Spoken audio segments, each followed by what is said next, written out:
اونایی که مخالف حجابن همیشه این جمله رو زیاد میگن که حجاب واقعی حجاب قلبه و به یه تیکه پارچه نیست که رو سر میندازن. این حرف رو خیلی جاها شنیدیم و به هیچ هم پوشیده نیست که چقدر متناقض و باطله. برای پاسخ بهش چند تا نکته رو باید بررسی کنیم. نکته اول، اسلام زنان رو به جایگاهی میرسونه که بدونن که تنها وسیله‌ای برای بهره‌جویی نیستن، بلکه انسانی با ارزش و لایق احترامن.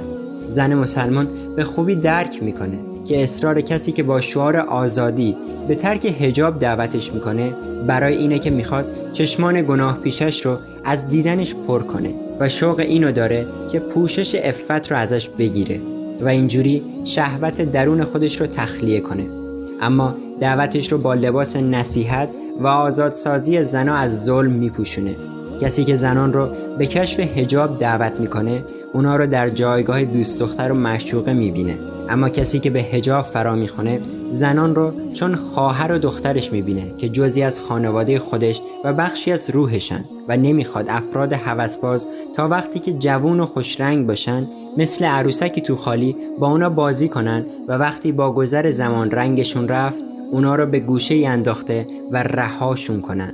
نکته دوم، حجاب تنها پارچه‌ای که خانوما رو سرشون میندازن نیست، بلکه شیوه گفتار، کردار و مجموعه اعتقادی، رفتاری و احساسیه و کسی که حجاب رو تنها تکه پارچه‌ای میدونه تصوری کوته فکرانه از شریعت خداوند و ابعاد و اهداف اون داره. نکته سوم، ظاهر امر اینه که این افراد حجابی که نماینده و نشونه عفت باشه رو در قلب میدونن و معتقدن که قرار نیست پاکی باطن و پاکی ظاهر با هم همراه بشن، ولی ما به این باور داریم که پاکی ظاهر حتما باید با پاکی باطن همراه بشه. پس پاکی ظاهری و باطنی همراه همن و نمیشه این دو رو از هم جدا کرد. خانومی که سرش رو میپوشونه ولی درون ناپاکی داره از دیدگاه اسلام صاحب دین نیست و منافقیه که خودش رو قبل بقیه فریب میده. پاکی تنها قلبی نیست، بلکه باید هم در قلب و هم در بدن و ظاهر پیدا بشه و ممکن نیست که کسی با وجود فساد ظاهری دارای قلب پاکی باشه.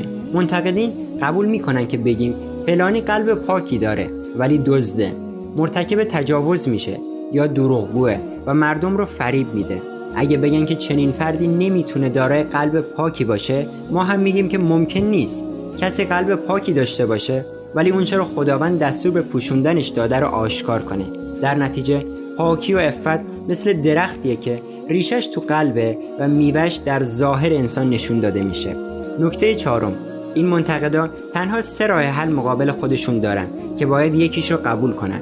1. نمیشه درستی ظاهر و درستی باطن با هم جمع بشن. 2. درستی ظاهر شرط درستی باطن نیست. 3. درستی باطن شرط درستی ظاهره. منتقدا راه حل اول رو رد میکنن. حتی منحرف ترین افراد هم همچین راه حلی رو قبول نمی کنن، چون لازمش اینه که مردم باید بدیها و زشتیهای اخلاقی رو انجام بدن تا قلبشون پاک بشه.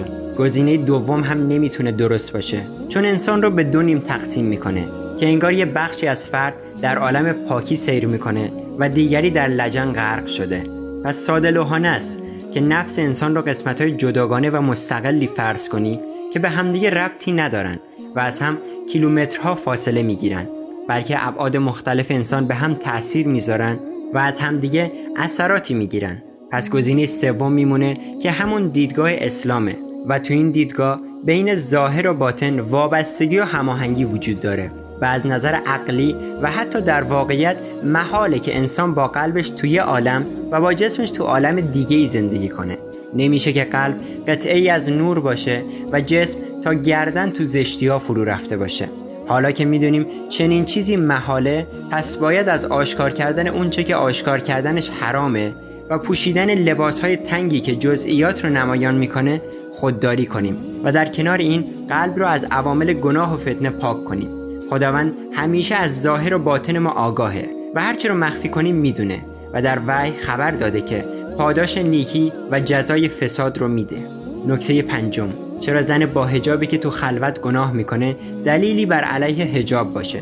حجاب مادامی که با کار زشتی که با چشمات اونو ببینی همراه نشده دلیل ظاهری بر عفته، ولی باطن و حقیقت قلب کسی رو جز خدا نمیدونه. پس همونطور که نمازگزار گناهکار حجتی بر علیه نماز نیست، زن با حجابی که مرتکب فساد میشه هم حجت نیست و نمیشه زشتکاری اون رو برای محکوم ساختن حجاب استدلال کرد. نکته ششم، هدف اول حجاب اینه که مرد و زن از طریق هم دچار فتنه نشن. پس گفتن حجاب من تو قلب منه بی‌معنیه، چون حجاب یه شعار بی هدف نیست، بلکه وظیفش اینه که زیبایی یه خانم رو برای خودش حفظ کنه تا هوای شیطانی در قلب افراد هوسباز وزیدن نگیره و به گناه کشیده نشه. و حجاب قلبی که میگن نمیتونه چنین چیزایی رو مانع بشه. نکته هفتم، میشنویم که گروهی میگن بعضی از زنها حجاب نمیپوشن و با این حال هیچ مردی نمیتونه به اونا کاری داشته باشه. همچین سخنی خیلی عجیبه، چون خانمایی که حجاب ندارن اونچه که چشمای افراد هوسباز دنبالشن رو به اونا تقدیم میکنن. مگه مسئله زنا تنها به معنای معروف اونه؟ پیامبر علیه السلام در حدیثی فرمودن چشم هم زنا میکند و زنای چشمان نگاه کردن به حرام است. با این حال چطور با وجود بی‌حجابی افراد هوسباز رو از اونچه میخوان منع کنن؟ مگه لباسهای تنگ و کوتاه یکی از دلایل زنا نیستن؟ چرا اسباب رو از مسببات و نتایج رو از مقدمات جدا کنیم؟ مگه تجاوز عملی ناخودآگاهه و محرکی نداره؟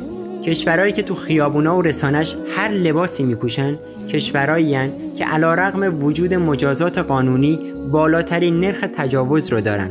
اما از زمان پیدایش قدرت اسلامی در مدینه منوره تا زمان سقوط خلافت تجاوز جنسی خیلی کم بوده.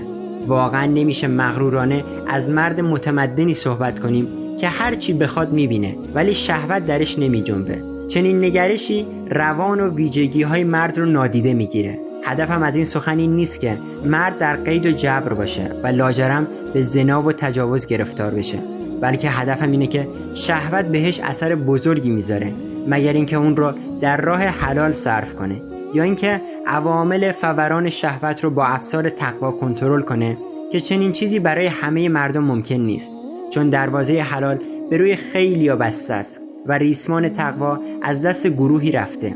اینجا باید به این نکته تأکید کرد که برانگیختگی مردا از طریق دیدن خیلی بیشتره، برخلاف خانوما که بیشتر جذب رفتار آقایون میشن. در پایان لازمه که بگم زیباست که هممون زن و مرد مزین به عفت و حیا بشیم، چون این دنیا با همه زرق و برقش گذرانی بیش نیست و روز دیدار با معبود یکتا به شدت نزدیکه. حواسمون باشه به اون دیداری تنها، فقط تو و معبودت و اعمالت بین شما.